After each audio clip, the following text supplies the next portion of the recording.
back. So in previous video we talk about predicate. So I have given an example how you can use a predicate which is inbuilt interface, function interface in Java 8. Today we will talk about default and static keyword. So how we can create and how we can use the default and static uh, methods inside the function interface. So let's get started.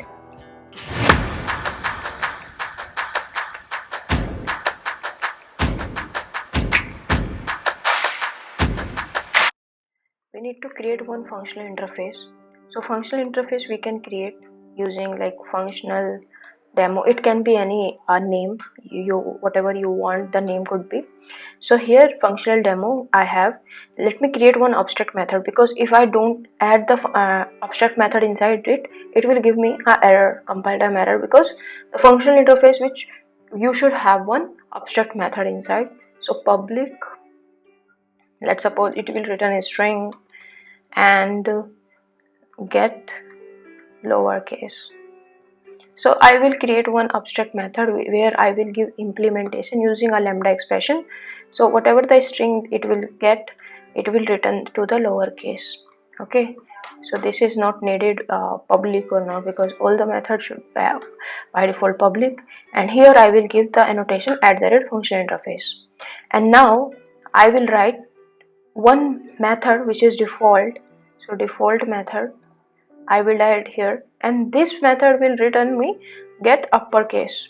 Okay, so it will return whatever the string I will pass, it will give me the uppercase of that string. Okay, so now let me swap this, because default should be in the starting and then we have a return type. Okay, so this is how we can do. Now I need to write a logic to make it return the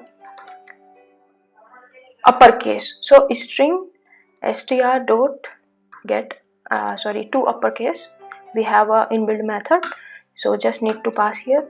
So this is how we use default method, and the same we need to write static. So if you didn't watch my static why we use static, just go to the I icon and see the video why we use static keyword. So here I am doing, let's suppose string get let me make it check number is equal or not. Okay, so it will get one integer number and it will check with the 10. Okay, so it will return if it is true or false. So boolean. Okay, so here it will return the boolean method and return let's suppose I is greater than 10 or not. Okay, if it will be 10 greater than equal. Okay, it will return the result. So this is how we have written static method, this is how we have written default method. So logic you can write anything, and this is just a default method. Okay, so here what I can do is, now let me comment this one, and I need to call functional demo. So because we have given the abstract method here, this abstract method, so I need to give the implementation in the lambda form. So functional demo equal to, so what it is taking as an string. Okay, and it will return as an boolean, it will return the same string with the lowercase. So what I'll do is as dot to lowercase. Okay, so now when you print this functional demo, then it will return the lowercase. So let me print it, functional demo. Okay,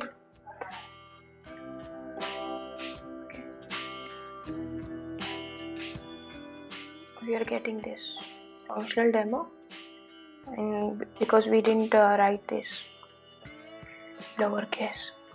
Okay, because the abstract method we have created with the lowercase, and we need to pass some string inside. And what will be the string name? Let's suppose Java functional interface. Okay, now if I run this, what I will get, C. all the characters are in the small form, it means lowercase. Okay, this is how we use abstract. Now let's call the static and default method. Okay, so I will directly call functional demo dot get uppercase, and it will be, I will write Java test. Okay, let's see if it make the uppercase or not. Yeah, it made it uppercase. Now let's see for the third one, which is static. So functional demo dot check, what is the function name, check number equal to or not. Okay, so check number is equal to, so let me write 10. Okay, I need to check the 10 number, and the return type is boolean.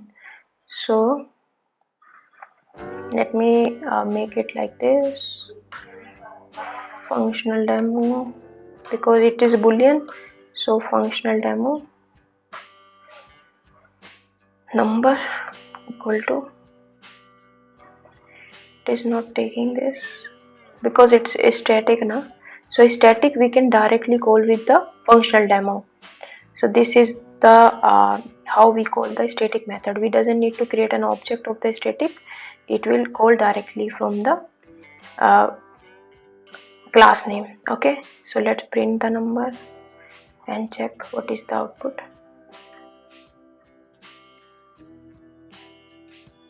See, it is true because 10 is greater than equal to 10. Okay, so this is how we can use a default static method inside your functional interfaces, and you can use as many as you can, but the condition is you should have one abstract method, and if you remove this method then it will give error, because it should all the time it should contain a functional abstract method. Okay, so for now that's all. We will see you in the next video, and if you haven't subscribed to my channel you can subscribe also. Yeah, thank you for watching. Bye.